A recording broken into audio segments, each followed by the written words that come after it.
ጽዮን ማለት አምባ መጠጊያ ማለት ነው።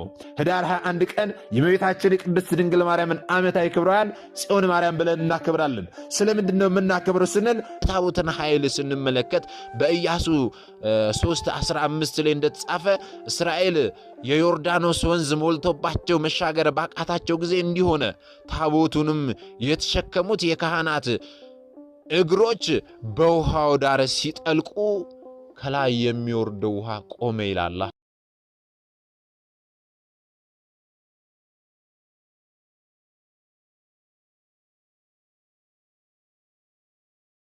ጽዮን ማለት አምባ መጠጊያ ማለት ነው። እመቤታችን ቅድስት ድንግል ማርያምን ጽዮን ማርያም ብለን እንጠራታለን። ስለምንድን ነው ጽዮን ማርያም ብለን የምንጠራት ስንል ምክንያቱም ጽዮን ማርያም ማለት አምባ መጠጊያ ማለት እንደሆነ ሁሉ እመቤታችንም ለነፍስና ለሥጋ ለኃጥአንና ለጻድቃን አምባ መጠጊያ ናትና ጽዮን ማርያም ብለን እንጠራታለን ማለት ነው። አስተውሉ እግዚአብሔር ቤተሰቦች። መዝሙረኛው ልበ አምላክ ቅዱስ ዳዊት ሲናገር እንዲህ ይላል፣ እግዚአብሔር ጽዮንን መርጧታልና ማደሪያው ትሆነው ዘንድ ወዷታልና ይህቺ ለዘላለም ማረፊያ ናት፣ መርጫታለሁና በዚችም አድራለሁ ያለው እመቤታችን ድንግል ማርያምን ነው ማለት ነው። መዝሙረኛው ልበ አምላክ ቅዱስ ዳዊት እንደመዘገበልን ማለት ነው። ስለዚህ ለእናትነት መርጦ ያደረው በእርሷ ማኅፀን ነው። ለዘላለም ማረፊያ ናት ማለቱም ታዲያ እርሱ የዘላለም አምላክ እንደሆነ ሲያጠይቅ ነው። እርሷም ደግሞ ለዘላለም ወላዲት አምላክ ተብላ እንደምትኖር ሲያመላክተን ሲያስረዳን ነው ማለት ነው።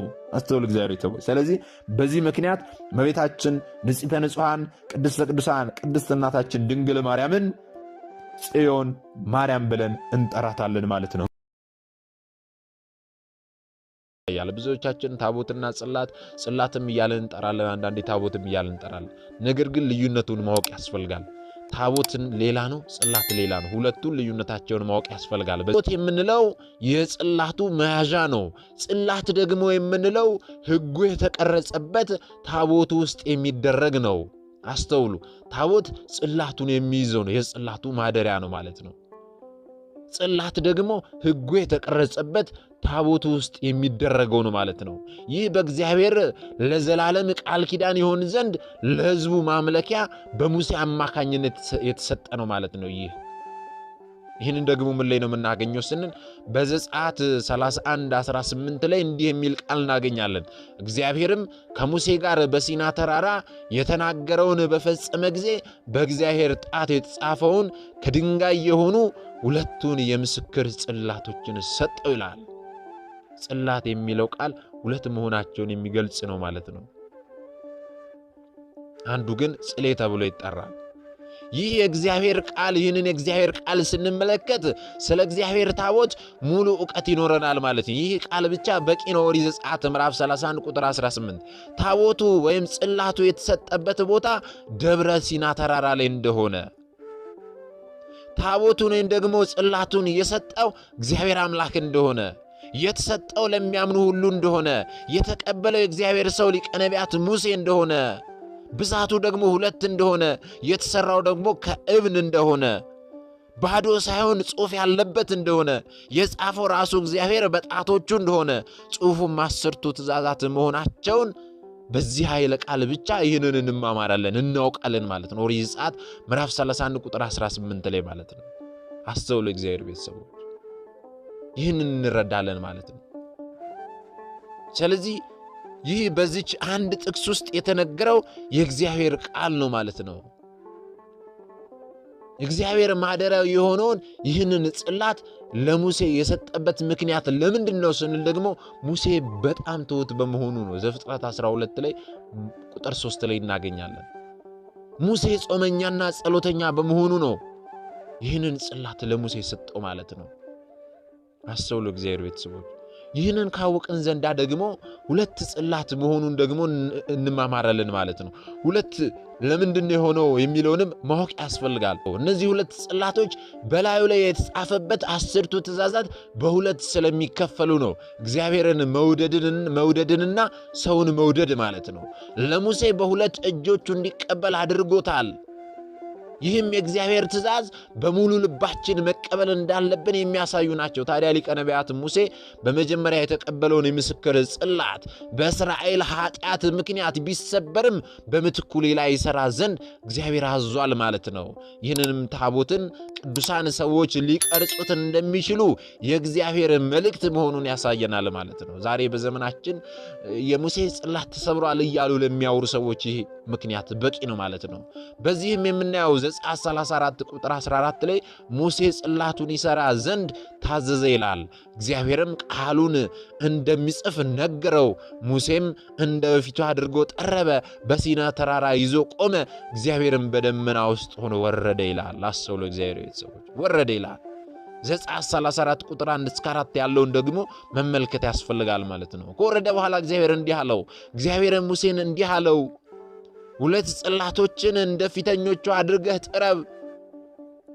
በሰበርካቸው በፊተኞቹ ጽላቶች የነበሩትን ቃሎች እጽፍባቸዋለሁ ነው ያለው። አስተውሉ፣ እጽፍባቸዋለሁ። ነገም የተዘጋጀሁን በማለዳም ወደ ሲና ተራራ ወጥተህ በዚያ በተራራ ራስ ላይ በፊቴ ቁም። ካንተ ጋር ማንም ሰው አይውጣ፣ በተራራውም ሁሉ ማንም አይታይ። መንጎችና ከብቶች በዛ ተራራ ፊት አይሰማሩ።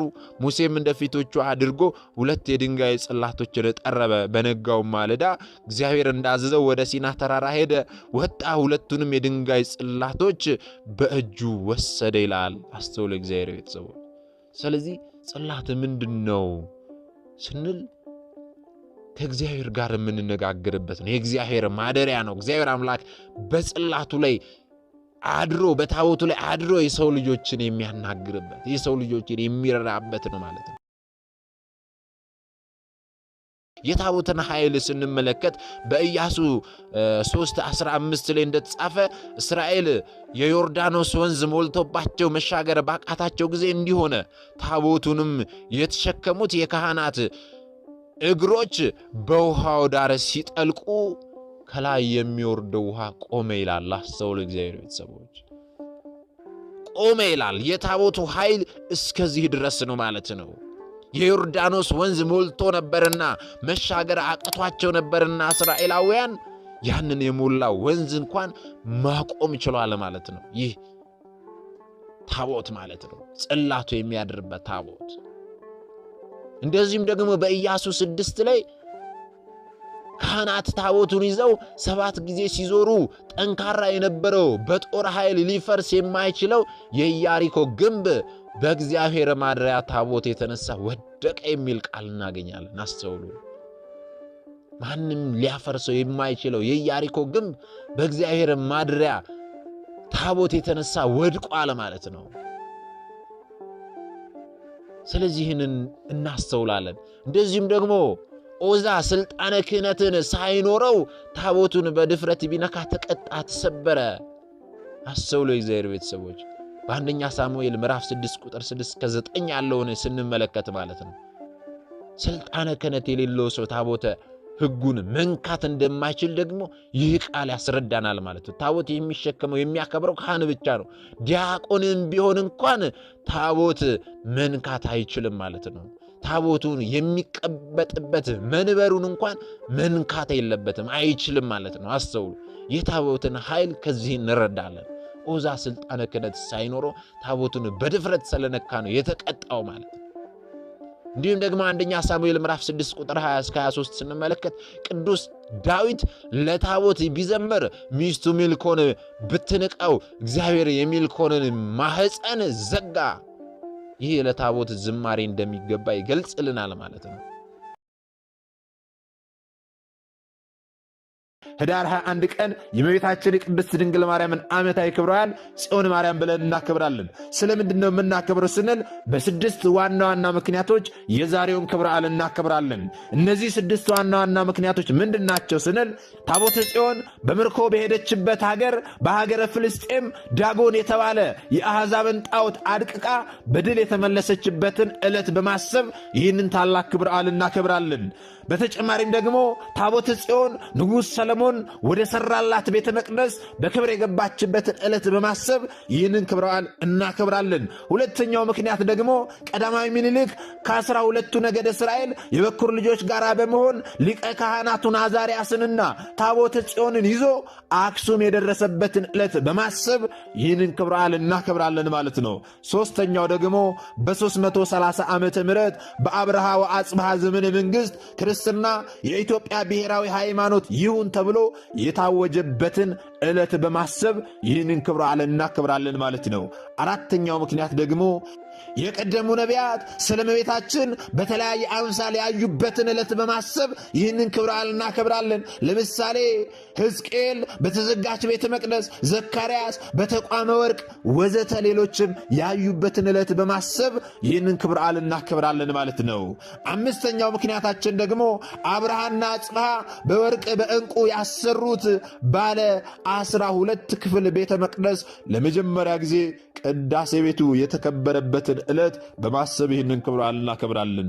ስድስተኛው ደግሞ በ9ኛው መቶ ክፍለ ዘመን ዮዲት ጉዲት አብያተ ክርስቲያናትን ስታቃጥል ታቦተ ጽዮንን ይዘው ወደ ዝዋይ ሐይቅ ከተሰደዱ በኋላ ዘመነ ሰላም ሲጀምር አክሱም በነበሩ ካህናት አስተዋሽነት ከዝዋይ ወደ አክሱም የገቡበትን ዕለት በማሰብ ይህንን ታላቅ ክብረ በዓል እናከብራለን ማለት ነው።